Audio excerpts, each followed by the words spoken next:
사순절 기간하면 우리가 뭘 생각하냐면 고난을 생각하더라고요. 고난. 이 고난도 그렇더라고요. 고난을 통과하지 못한 분들이 있어요. 고난과 늘 싸우는 분들이 있더라고요. 고난을 통과하지 못하신 분들의 마음으로 무슨 말을 하느냐면요, 내가 누군데? 내가 누군데? 너희들 다 알아? 겉으로 대놓고는 못해요. 속으로는 그래. 내가 누군데? 그러니까 나를 좀 섬기라라고. 섬겨달라 얘기입니다. 섬겨달라고. 그런데 이 고난을 잘 통과하시는 분들은요, 예수님부터 뭘 배웠느냐? 섬김의 도를 배웠더라고요. 그러고 나서 누군가를 섬겨주려고, 우리 사도 바울을 한번 보셔야 돼요. 고린도서 9장 19절에서 말씀하시기를, 스스로 모든 사람들에게 종이 된 것은 더 많은 사람들을 얻고자 함이라라고 말씀하셨더라고요. 사도 바울은 학문으로나 가문으로나 자기 스스로가 우월감을 가지고 있던 사람이에요. 그런데도 불구하고 세상적인 그 모든 지식을, 예수를 알고 나서부터는 그냥 한 배설물이더라, 필요 없더라 해가면서 내가 종이 된다. 종이 되나 섬기는 얘기입니다. 섬기겠다. 왜 섬기냐? 더 많은 사람을 얻고자 함이라라고. 저희 교회가 매주 토요일 날 되면 새벽 예배를 드리죠. 새벽 예배 많은 분들이 오셔요. 그 많은 분들이 오시는 원인 중에 또 하나가 뭐냐면은 권사님들이 따뜻하게 밥 한 끼 제공해 주는 거. 그 밥 한 끼가 오신 분들을 따뜻하게 포근하게, 사람들을 아주 그냥 편안하게 해주더라고요.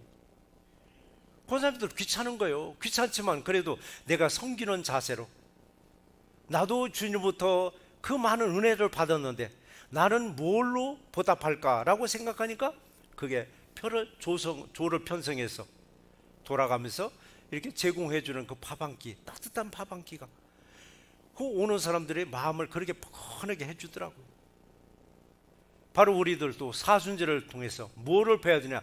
주님이 우리에게 베풀어 주신 그 은혜에 감사해서 우리는 뭘로 보답할 것인가? 서로가 섬겨줄 수 있는 우리 사순절이 되시기를 주의 이름으로 축원합니다. 지난 3주간까지 복 얘기를 했습니다. 복 얘기. 인도함의 축복을 받으라. 그 다음에 뭐죠? 건강의 축복을 받으라. 그리고 지난주에는 물질의 축복을 받으라. 이 세 가지 복에 대한 주제로 우리의 설교를 서로가 나눴었는데요. 세 가지를 주시는데 그냥 주는 건 아니더라고요. 하나님이 우리가 복을 주실 때는 아무것도 없는데 그냥 복 주는 건 아니에요. 복 받을 짓을 하면 복을 받고, 그렇죠? 근데 복 받을 짓을 할 수 있는 게 뭐냐? 세 가지를 이루어주더라고요. 세 가지 복을 받으려면 세 가지를 지키라고. 근데 세 가지 지키는 건 뭐냐면, 먼저 하나님을 신뢰하라고 하더라고요. 그리고 하나님을 인정하라고 했습니다. 그리고 하나님을 경외하라고 했습니다. 신뢰하고 인정하고 경외했더니 우리에게도 인도함의 축복을 주시고, 그리고 건강의 축복도 주시고 물질의 축복을 주신다고 약속하셨습니다. 세 가지를 잘 지키시고 세 가지 축복을 받아 누리는 우리 모두가 되시기를 주의 이름으로 축원합니다. 그래서 우리는 축복을 받으면서 고난을 받으면은, 아 그래 고난은 유익이라고 당당히 말합니다. 고난 유익이라고. 축복을 받으면서 이 고난을 받으면은. 그래서 저도 고난 절기에 축복 얘기를 3주간 했던지 뭐냐, 축복을 일단 받으시고 고난을 받으니까 고난이 쉽게 넘어가더라고요. 그래서 이번 주부터 고난이 들어갑니다. 이번 주, 다음 주까지 고난 설교고, 그리고 그 다음 주는 종려주일이더라. 종려주일 설교하고, 그 또 마지막 또 주일에는 부활절 주일이 설교더라고요. 그래서 우리가 사순절은 내내 뭐냐, 고난 얘기가 나와요. 고난 얘기. 그러면 고난은 결코 나를 괴롭게 하는 건 아니더라고요. 고난은 괴로운 거예요. 고난은 뭐냐면 내리막길입니다, 여러분. 위로 올라가는 걸 고난이라고 안 해요. 내리막길을 걸어갈 때 우리는 고난의 길이라고 하는데, 고난은 결국 우리를 괴롭게 하는 것이 아니라 고난을 통해서 누굴 예수님을 만나게 하더라고요. 고난을 통해서 내 영혼이 깨어나게 하시더라고요. 우리 고난을 통해서, 고난 중간을 통해서 또 여러분의 잠든 영혼이 깨어나는 우리 모두가 되시기를 주의 이름으로 축원합니다. 오늘 우리에게 주시는 말씀이 두 가지가 있는데, 첫 번째 말씀이 뭐냐면은 내게 닥친 고난이 정말 유익한가? 내게 닥친 고난이 정말 유익한가? 고난은 환난이기도 합니다. 환난. 그래서 로마서 8장 18절의 기록을 보면 현재의 고난은 장차 우리에게 나타날 영광과 좋게 비교할 수 없도다라고 했습니다. 그러니까 고난은 미래를 보장하더라고요. 지금 당장 내 앞에 나타나 있는 이 고난이 앞으로 나타날 영광과는 좋게 비교할 수 없다. 결국은 고난은 뭘 얘냐? 미래를 보장해 주겠다는 얘기더라고요. 예수님도 보시자고요. 예수님 하나님의 아들이에요. 하나님의 아들임에도 불구하고 이 땅에 태어나실 때 가난한 목수의 집에서 태어나게 하셨습니다. 태어날 때도 내 집에서 또 출생도 못했습니다. 여관방에서도 출생할까 했는데 여관방이 없어서, 빈 방이 없어서 마국간에서 출생하신 분이 예수 그리스도이십니다. 출생부터가 이미 고난의 환경에서 출생하셨습니다. 그리고 출생하고 나서 그의 성장도 얼마나 그 시대가 살기 힘들었느냐고요. 예수님 살던 그 시대, 정말 힘들었던 상황, 그 시대가 그들은 고난의 시대이기도 했었습니다. 그리고 30살부터 사역을 시작해서 33살 중반에 그리고 고난을 겪다가 십자가에서 죽으셨습니다. 30살부터 사역을 시작하면서 그의 고난은 점점 강도가 세어져서 30살 중반에는 완전히 정말 죽기까지 하신 고난을 겪었습니다. 죽기까지. 그래서 우리 어느 누구도 고난은 원치 않습니다. 고난은 피해갔으면 원합니다. 그런데도 불구하고 고난은 우리에게 다가오고 있습니다. 다가오는 고난을 어떻게 이길 것인가? 고난을 혼자 겪으면 당할 장사가 없습니다. 고난을 주님과 함께 믿음으로 겪었을 때 고난을 내게 유익으로 여기고 고난을 쉽고 가볍게 넘길 수가 있습니다. 정말 우리는 고난을 어떻게 견딜 것인가?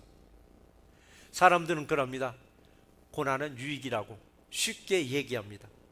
그리고 고난은 선물이라고까지 얘기합니다. 고난이 우리에게 선물일까요? 고난이 선물이 될 수 있는 사람이 있고 고난은 고난으로밖에 여길 수밖에 없는 사람도 있더라고요. 주님과 함께 고난을 겪는 사람은 고난이 반드시 선물이 됩니다. 선물은 뭐냐? 좋은 것입니다. 선물은 뭐냐? 축복입니다. 우리의 고난을 겪고 나서 여러분의 예비된 그 복을 마음껏 받아 누리시기를 주의 이름으로 축원합니다.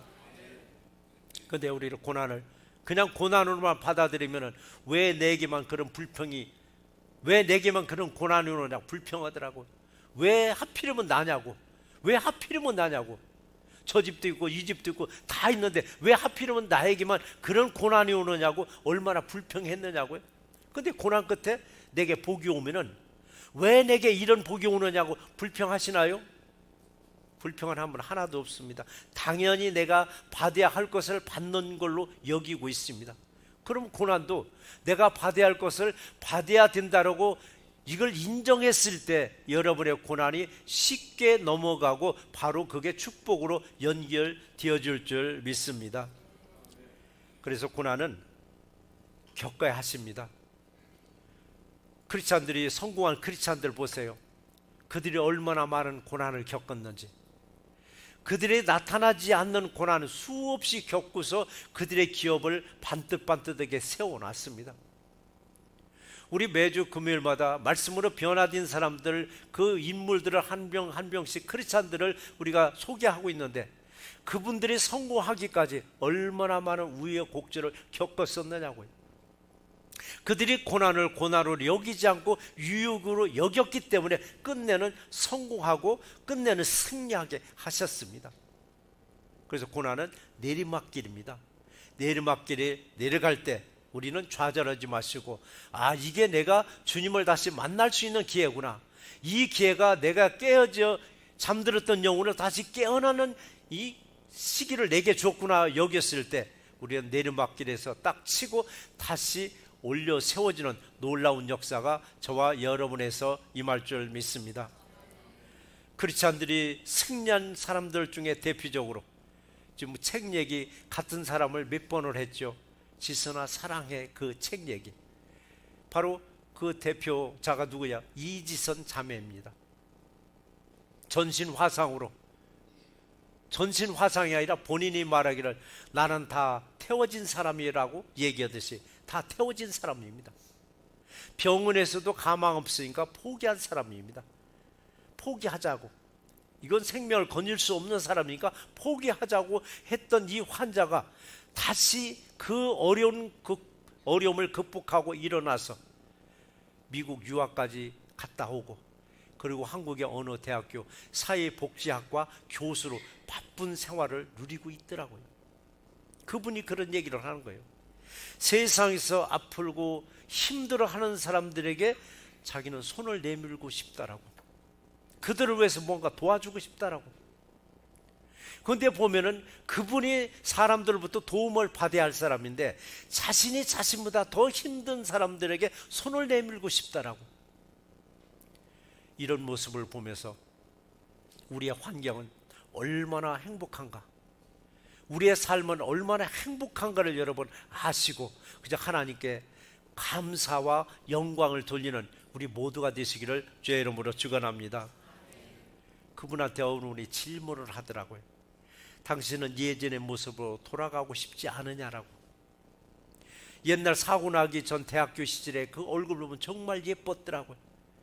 그 시절로 돌아가고 싶지 않으냐고 했을 때 그 지선이 자매는 단호하게 아니라고 대답하더라고요. 돌아가고 싶지 않다고. 왜 그러냐 했더니 예전에는 몰랐었던 예수님의 사랑을 알았고 예수님의 사랑을 전할 수 있는 기회가 왔는데 옛날로 그렇게 가고 싶지 않다라고. 옛날에는 보이는 세상만 세상인 줄 알았는데 보이지 않는 영원한 세상을 바라보고 눈에 보이는 게 다라는 게 다가 아닌 것을 그런 깨달은 것입니다. 그분은 그런 말을 또 하더라고요. 고난의 끝에서는 생각지도 못하는 보물이 있다라고 얘기를 하더라고요. 고난의 끝에는 생각지도 못한 보물이 있다라고. 고난을 잘 통과하시고 숨겨진 보물을 찾는 우리 모두가 되시기를 주의 이름으로 축원합니다. 그래요. 고난을 겪고 있을 때 내가 겪고 있는 고난을 보면은 예수님이 겪었던 고난도 한번 생각해 보세요. 내가 아무리 큰 고난을 겪었다 할지라도 예수님만큼은 우리가 고난을 겪지 않았습니다. 예수님은 죽기까지 했습니다. 죽기까지 하는 고난을 겪었지 우리는 죽기까지 하면서 고난 겪은 사람은 없습니다. 그래도 지금 다 이렇게 정정하게 살아계시며 그 고난 얼마나 컸는지 주님과 비교하면 우리는 아무것도 아닌 것을 알 수가 있습니다. 자, 예수님의 고난 보세요. 왜 모진 고난은 마지막에 극악무도한 죄인들만에 매달린 십자가에서 죽기까지 하는 고난을 겪으셨더라고요. 그것도 단번에 죽은 게 아니라 십자가에 매달려서 두 손과 두 발에 못 박힌 채 장장 떼약볕에서 6시간을 매달렸더라고요. 그 6시간의 그 시간이 얼마나 길고 긴 시간이겠느냐고요. 그리고 왜 그렇게 죽었을까요? 왜 그 태양볕에서 6시간을 두 손과 두 발에 못을 박히고 십자가에 매달려서 죽었을까요? 질문하면 대답은 쉽게 대답합니다. 우리를 위해서 죽으셨다라고. 정말 나를 위해서 죽으심이 믿어지는가요? 우리를 위해서 죽으셨음이 정말 믿어질 때 우리는 구원의 확신을 얻게 됩니다. 정말 나는 누구 때문에 내가 살았는가? 예수 때문에 내가 살아서 정말 영적으로 살아있는가?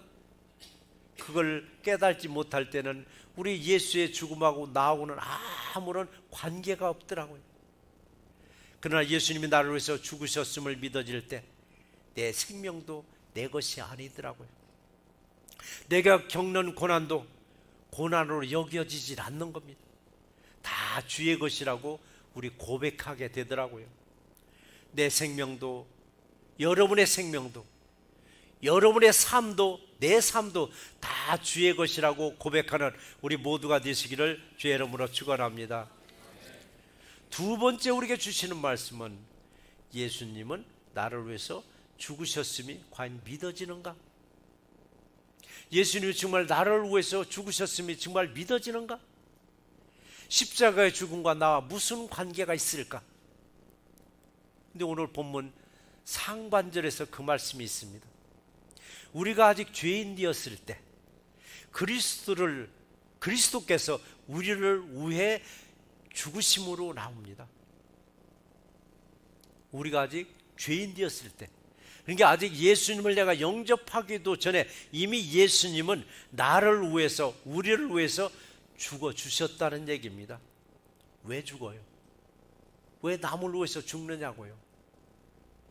남을 위해서 죽어주는 사람이 과연 있을까요? 그것도 하나님의 아들인데, 하나님의 아들로 고난을 겪을 때면 그 죽기 전에 온갖 고난과 고초를 다 당하셨습니다. 본인이 죄를 짓고 고난과 고초를 당한다면 이건 당연한 문제인데, 죄가 없으신 분이, 또한 하나님의 아들이 여러 명 중에서 한 명이 이 땅에 와서 죽으신 것도 아니더라고요. 단 하나밖에 없는 아들, 그래서 독생자 예수라고 말씀하시잖아요.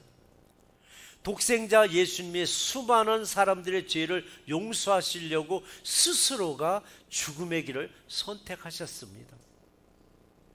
왜 고통과 마지막에 십자가의 죽음으로 가셨는가를 히브리서 기자는 이렇게 말을 했더라고요.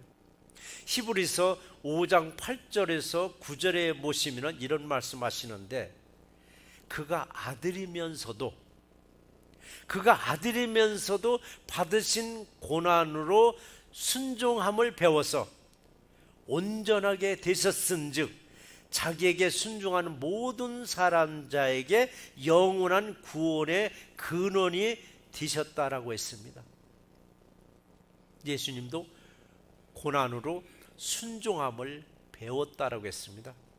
그래서 우리가 내리막길을 걷는 그런 삶이라면 거기에서 주님의 말씀에 순종함을 배우시기 바랍니다.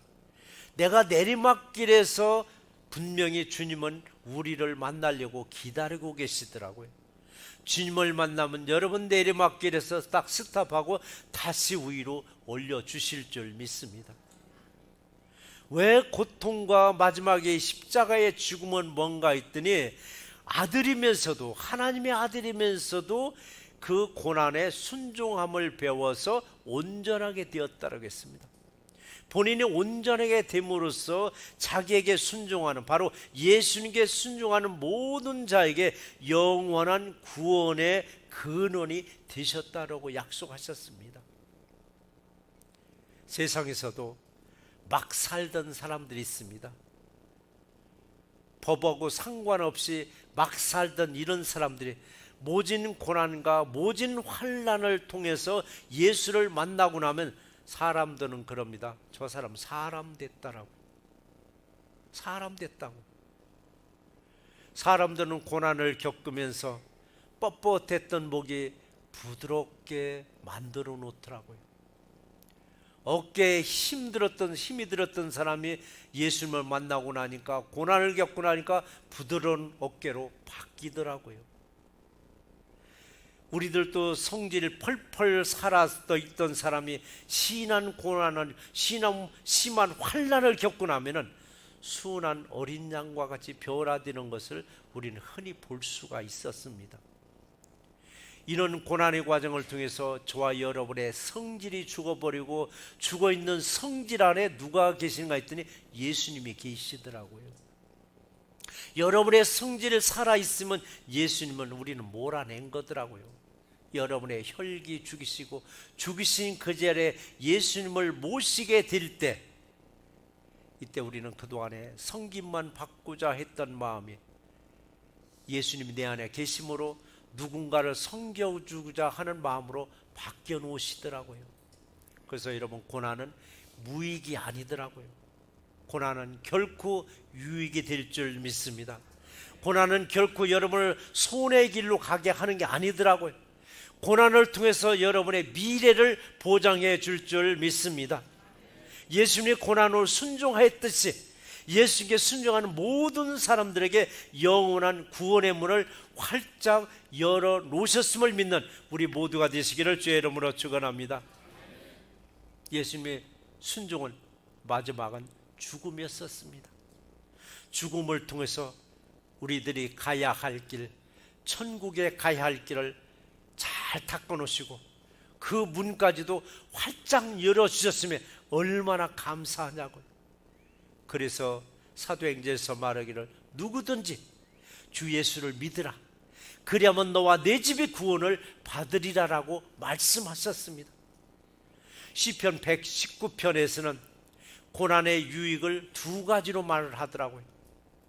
시편 119편에서 두 가지 중에 첫 번째, 고난을 통해서 우리에게 뭐를 배우게 하느냐, 하나님의 말씀을 배우게 한다라고 시편 119편 71절에서 말씀하시기를 고난 당하는 것이 내게 유익이라, 이로 인하여 내가 주의 율례를 배우게 되었나이다 라고 했습니다.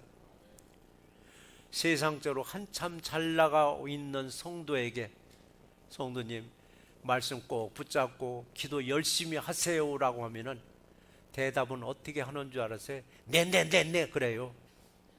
그렇게 대답했어요, 안 했어요?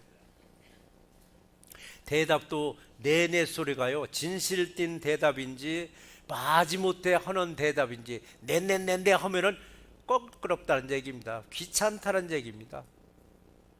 잘 되라고 말씀 붙잡고 잘 되라고 기도하라고 권면했더니 네네 해가면서 한쪽 귀로 듣고 한쪽 귀로 흘러보내더라고요. 그래도 뭔가 감이 이상해서 또 기도하라고 말씀 놓지 말고 기도하러 가면 그때는 핀잔합니다. 바쁜 사람한테 별걸 다 시킨다라고 속으로 그래요. 당신 잘 되게 하려고 하는 말이야. 잘 들어. 당신 잘 되게 하려고. 겉으로 되면 싸움 벌어질 것 같으니까 바쁜 사람 붙잡고 별거 다 시킨다라고. 우리는 바쁘게 살아가는데 과연 무엇 때문에 이렇게 바쁘게 살아가세요? 무엇 때문에 그렇게 바쁘게 살아가느냐고요? 인생은 초로라고 했더라고요. 아침 이슬이래요. 세상 죽을 둥 살 둥 그렇게 눈코 뜰 새 없이 바빴지만은 우리의 마지막에 우리의 육신의 장막이 무너지면 갈 곳이 없으면 뭐 하느냐고요? 우리가 과연 무엇 때문에 이렇게 바쁘냐고요? 주일 때문에 그렇게 바빠 보셨는가요? 우리는 세상 일 때문에 그렇게 바쁘더라고요. 그런데 세상 일 때문에 너무 바빠서 아침에 별 보고 갔다가 저녁에 별 보고 집에 와서 수북수북 많이 쌓아놓았는데 이걸 누리지 못하는 거예요. 우리가 왜 축복을 받아야 되느냐고요? 누리라고.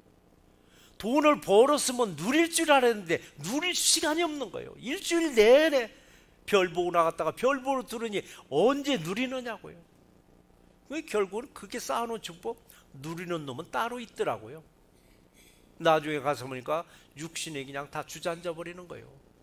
벌어놓은 거 다 까먹어도 소용이 안 될 정도로. 우리는 주님을 위해서 좀 바빠 보시기 바랍니다. 그럼 여러분의 육신에 바쁜 거 주님이 여유 있게 만들어 주실 줄 믿습니다. 바쁜 사람에게는 하나님 말씀 붙잡고 기도하라고 곤란하면 네네네네 하고 넘어가지만은 깊은 수렁에 빠진 사람에게 한 다리 빼면 한 다리가 빠져버리고 한 다리 또 겨우 빼놓으면 또 한 다리 빠지는 수렁에 빠진 사람에게 알 수 없는 질병 때문에 이 병은 저 병은 순례하는 사람들에게 하나님 말씀 붙잡고 기도하고 하나님 한번 매달려 보자고 했을 때는 그런 사람들은 아멘하고 순종하고 따라옵니다. 왜? 절박하니까. 하나님도 절박하게 만들어서라도 고난을 줘서라도 하나님 말씀 배우게 하시더라고요. 지금 게시판에 성경 공부반 지금 명단 해놨습니다. 성경 공부 하시죠 하면은 나 다 배웠어. 예수 안에서는 다 배웠다는 말처럼 교만스러운 말이 없습니다. 다 배웠는데 놀랍게도 예수님의 말씀은 돌아서면 까먹더라고요. 까먹은 걸 또 배우고 까먹은 걸 또 배우고, 그래서 배우라고 권면하면 다 배웠다라고.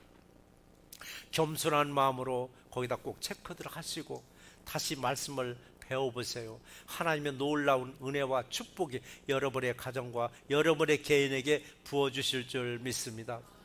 그렇지 않으면 고난을 줘서라도 배우게 만들어 놓으시더라고요. 시편 기자가 그랬습니다.